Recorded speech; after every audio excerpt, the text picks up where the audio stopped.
Merci d'être sur la télévision Labari pour suivre le journal de ce mardi 14 janvier 2025. Mesdames et messieurs, bonsoir et bienvenue à tous.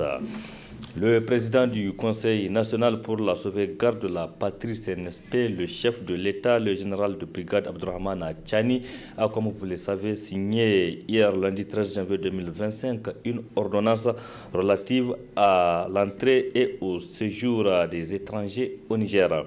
Cette ordonnance indique que l'entrée ou le séjour d'un étranger au Niger est conditionné par la détention des titres et documents de voyage ou de séjour.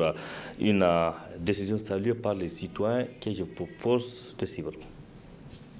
Vraiment une décision très courageuse. C'est une décision qui lutte contre le terrorisme. Parce que ça permet de contrôler, si vous voulez, tout le monde. Et partout ailleurs, nous qui avons voyagé, on sait que vous ne pouvez pas rentrer dans un pays sans une autorisation au préalable. Donc il y a trop de laisser-passer.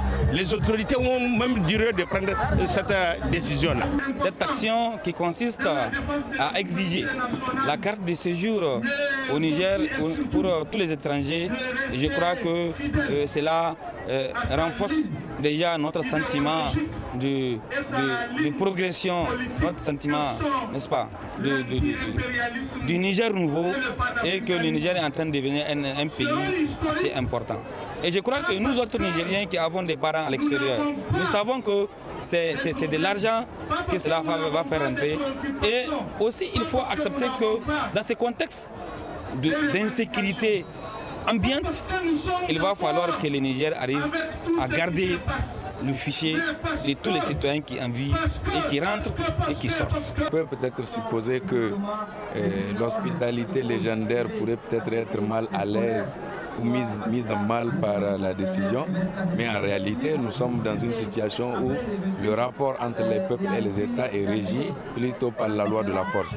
Donc la vie étant devenue une question de rapport de force, chaque État d'une manière ou d'une autre cherche à s'imposer, imposer son autorité et contrôler surtout la présence des étrangers sur leur territoire. Pourquoi? Parce que nous sommes dans un cadre d'insécurité, il faut le reconnaître.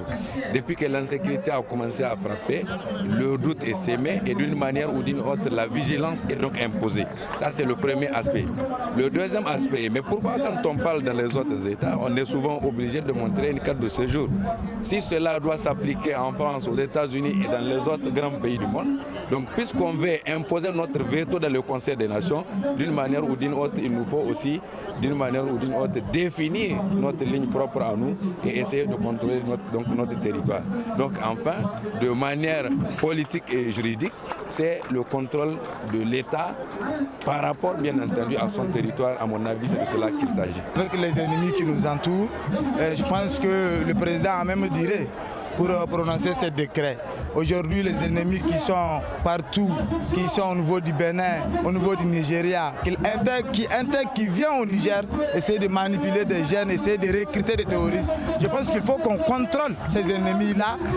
J'aimerais que les autres pays de l'Afrique, les peuples africains, pas les dirigeants, qu'ils comprennent que ce n'est pas par méfiance. Ce n'est pas parce que nous ne voulons pas qu'ils viennent au Niger. Non, c'est parce qu'il y a des ennemis qui intègrent les bons peuples qui veulent venir au Niger mener leur commerce. Donc le Niger doit contrôler ce flux-là. Je pense que cette souplesse au niveau des frontières que les policiers font à l'égard des peuples libres, mais si nous te soupçonnons d'autres choses, on doit te contrôler. Il faut avoir une résidence. Et les pays de l'Europe, ils ont duré dans ça. Les pays de l'Afrique de l'Ouest, l'Afrique du Sud, les pays du Gabon, il faut toujours des cartes de séjour, même en Côte d'Ivoire. Et aujourd'hui, si le Niger fait ça, je pense que ce n'est pas un problème. Nous avons le droit de comprendre qui rentre chez nous, qui sort chez nous. Notre pays, nous sommes en guerre. Donc il faut qu'on sache qui rentre, qui sort dans notre pays. Pour nous, si quelqu'un a envie de rentrer de chez nous, il doit rentrer régulièrement, mais aussi il doit se signaler. Nous ne savons pas qui rentre, Si nous ne savons pas qui rentre dans notre pays, on peut aujourd'hui avoir des gens qui peuvent faire notre pays. Donc c'est pourquoi les autorités ont pris ces mesures pour pouvoir vraiment pays des menaces ils sont en train de les guetter. Et aujourd'hui, il faut que tous les citoyens, tous les peuples comprennent que c'est dans notre intérêt. C'était à l'instant donc les réactions de quelques citoyens nigériens qui appréciaient la décision prise hier par le président du Conseil national pour la sauvegarde de la patrie CNSP, le chef de l'État, le général de brigade Abdourahmane Tchani, et notamment sur l'entrée et le séjour des étrangers au Niger qui est désormais régi par la possession d'un titre de document de voyage ou de séjour. L'Union des scolaires nigériens USN a appelé à une grande manifestation ce mardi 14 janvier 2025 à la place de la concertation pour une fois de plus apporter son soutien aux autorités du Conseil national pour la sauvegarde de la patrie, notamment dans ce contexte où la menace pour la déstabilisation du Niger continue. Occasion donc pour les organisateurs de cette manifestation de profiter aussi pour rappeler aux autorités quelques doléances des scolaires nigériens. Cette manifestation a enregistré la participation des membres du Conseil national pour la sauvegarde de la patrie, le CNSP, et du gouverneur de la région de Niamey. Précision Ismaël Moumouni et Cheb Guissou. Établissement scolaire, ces jeunes se sont donné rendez-vous à la place de la concertation suite à l'appel du comité directeur exécutif de l'Union des scolaires nigériens, USN. Cette importante mobilisation des scolaires a pour but d'apporter leur soutien au CNSP et aux forces de défense et de sécurité dans la défense du territoire, mais également la quête de la souveraineté.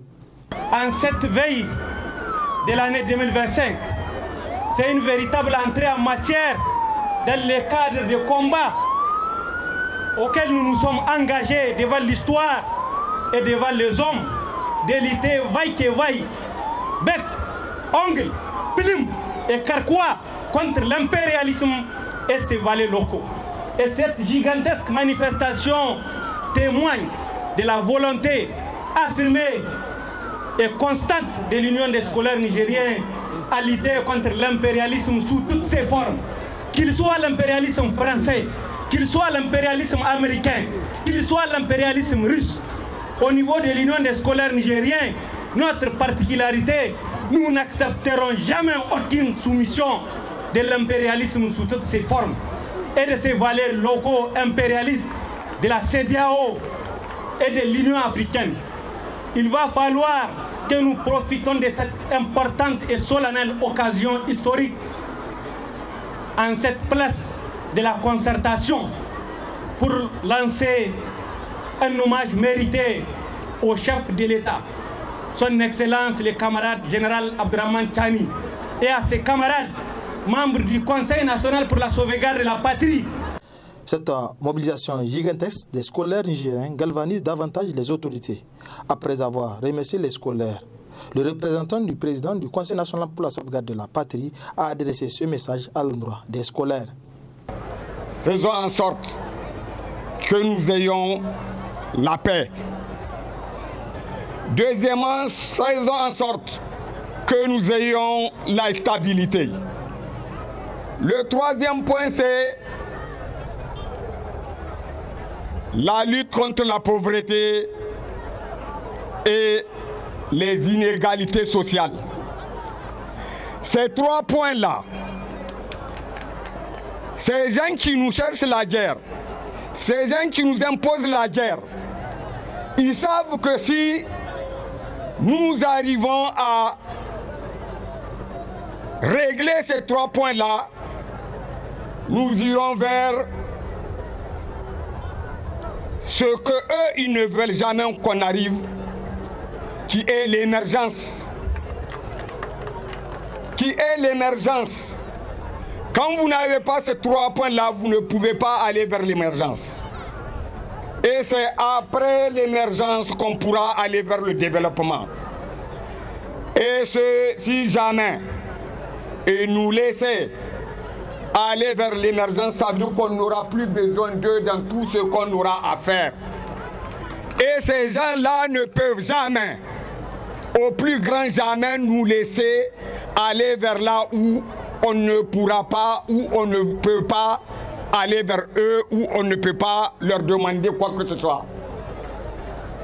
Pour aller à cette émergence, après ces 3 points, il nous faut être solidaires les uns des autres. Il nous faut être solidaires entre nous. Il nous faut travailler. Il nous faut chercher à savoir qu'est-ce qui se passe de ce qui peut nous déstabiliser. Il nous faut nous tenir les mains dans les mains pour pouvoir arriver à cette émergence après ces 3 points que je viens de citer. C'est la seule possibilité, c'est la seule solution pour nous pour pouvoir sortir du carcan dans lequel les gens veulent nous tenir, veulent nous maintenir afin qu'ils puissent continuer à nous dominer. Les membres du CNSP ont pris note des demandes des scolaires pour l'amélioration de leurs conditions de vie et d'études, tout en les rassurant de prendre en compte leurs doléances. En dehors des scolaires, des structures de la société civile ont pris part à cette manifestation.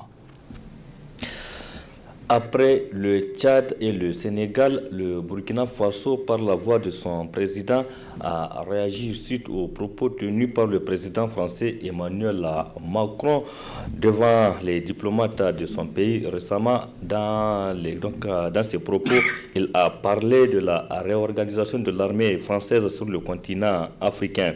Dans son intervention, Emmanuel Macron a également tenu des propos qui ont choqué les Africains, d'où la réaction du président du Faso, le capitaine Ibrahim Traoré, hier lundi 13 janvier 2025 à l'occasion de la cérémonie de la montée de couleurs de son pays. Précision dans cet élément.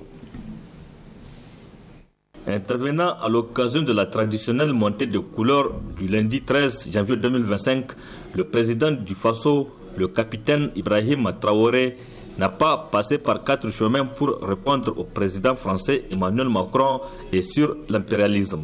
La lutte contre l'impérialisme doit être donc intégrée dans nos gènes maintenant. Ça doit être une lutte qui se mène de façon implacable et tous les jours. Parce que beaucoup de gens n'ont pas compris ce que c'est que cette lutte jusque-là. Nos vaillantes forces combattantes sont sur le terrain.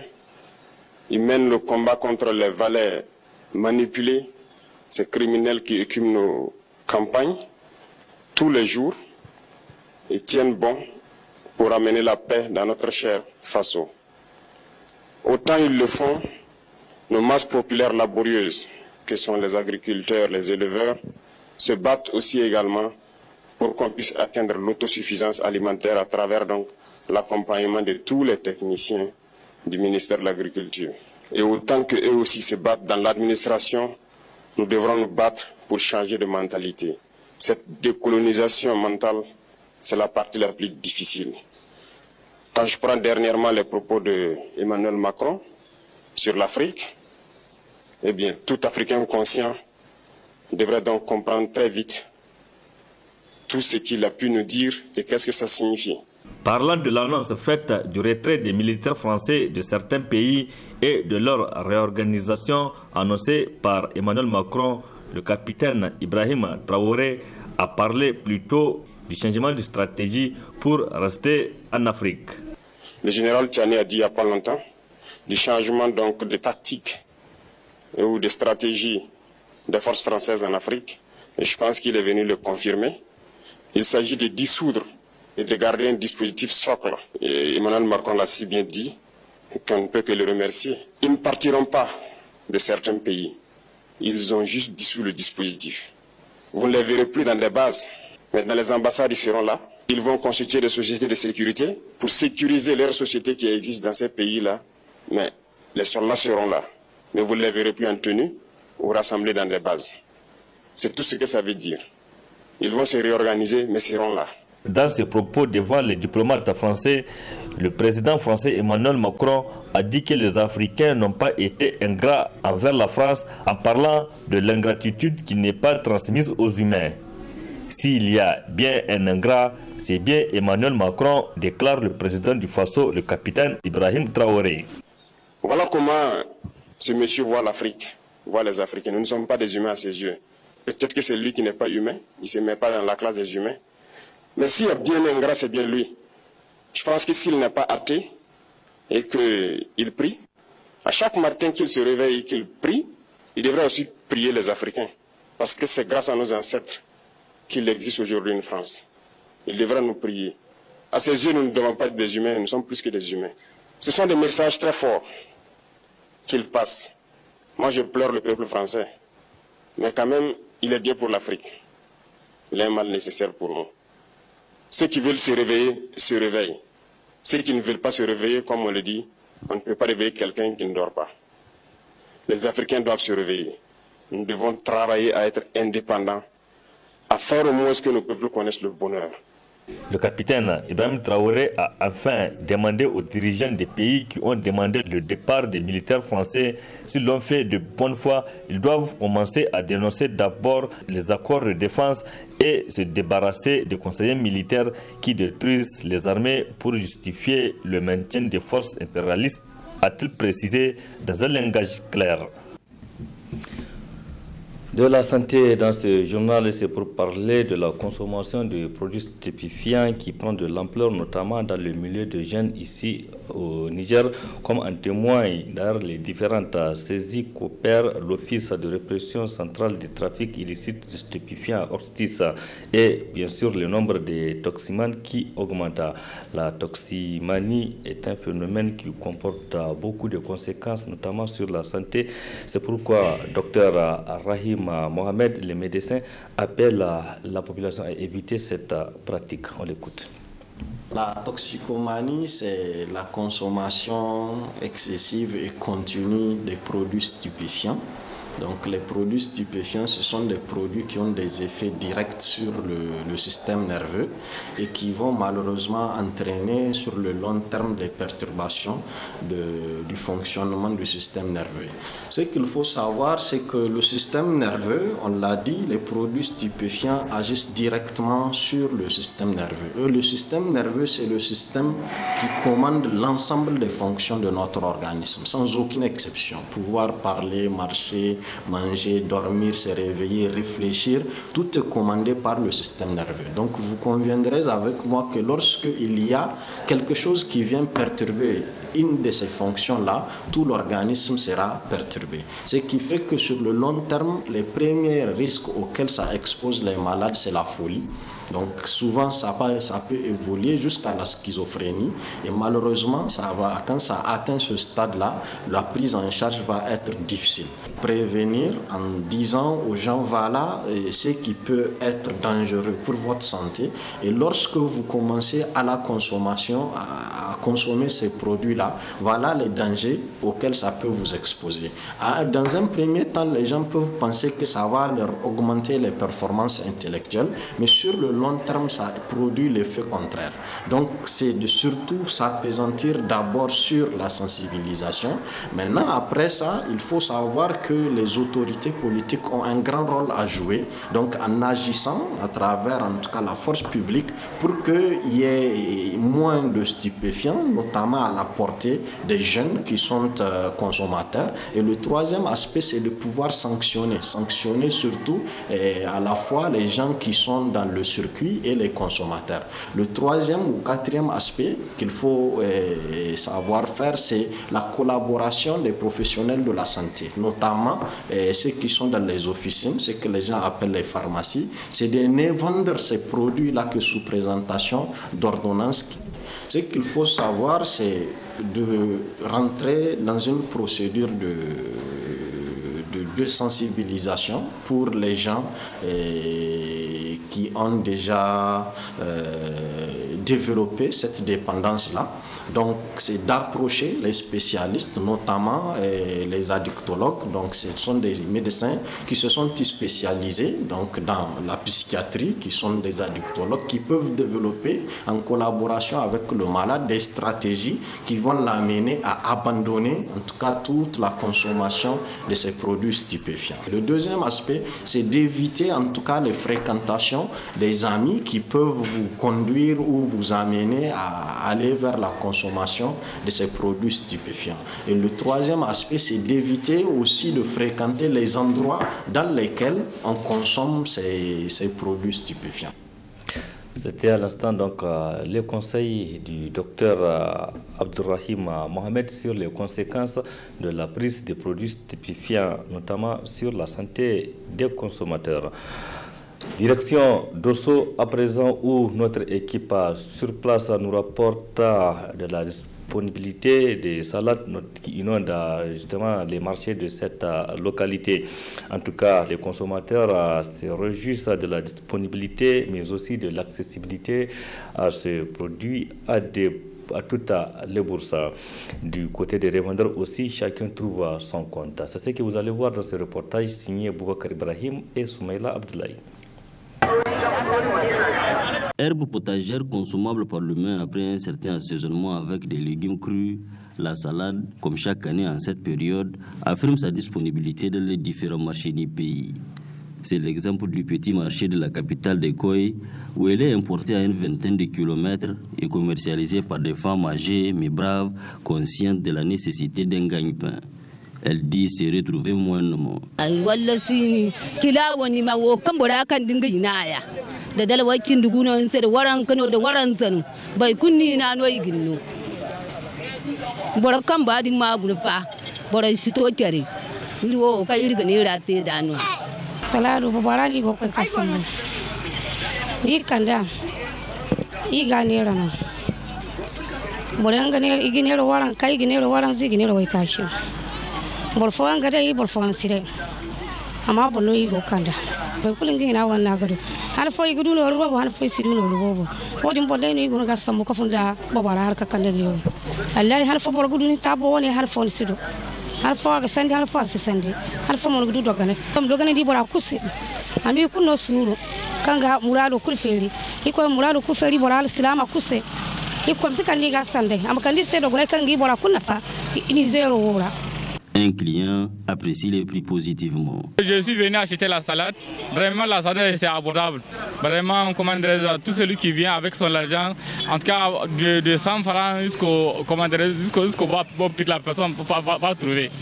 Oh, et vraiment, nous remercions les femmes aussi qui amènent la salade là ici, pour nous faciliter un peu la tâche. Sinon, sans les femmes là, on va partir en bourse pour les chercher. C'est pas tellement cher, vraiment c'est moins cher. C'est la chose déplorer la cherté des condiments. Oignon là c'est cher, c'est ce qu'elle a dit, c'est cher. Oignon est cher, vraiment. Seulement c'est la salade qui est moins chère. Qui est moins chère, mais ce qui concerne les condiments là, voilà, tout est cher. Oh, tout est cher, vraiment. Nous demandons vraiment à ce qu'à l'État voir. Voilà, vraiment, c'est ce que nous souhaitons vraiment à ce que l'État voit vraiment la situation dans laquelle les gens sont. Retenons enfin qu'à Dosso, elles sont en effet nombreuses les femmes de ce type d'âge à s'être orientées vers la recherche de mieux-être quotidien à travers l'exercice des petits commerces. Merci Boubacar Ibrahim pour ce reportage. Point final de cette édition. Merci à vous aussi de l'avoir suivi. Restez en compagnie du programme de la télévision Labari. Excellente nuit à toutes et à tous. Bonsoir.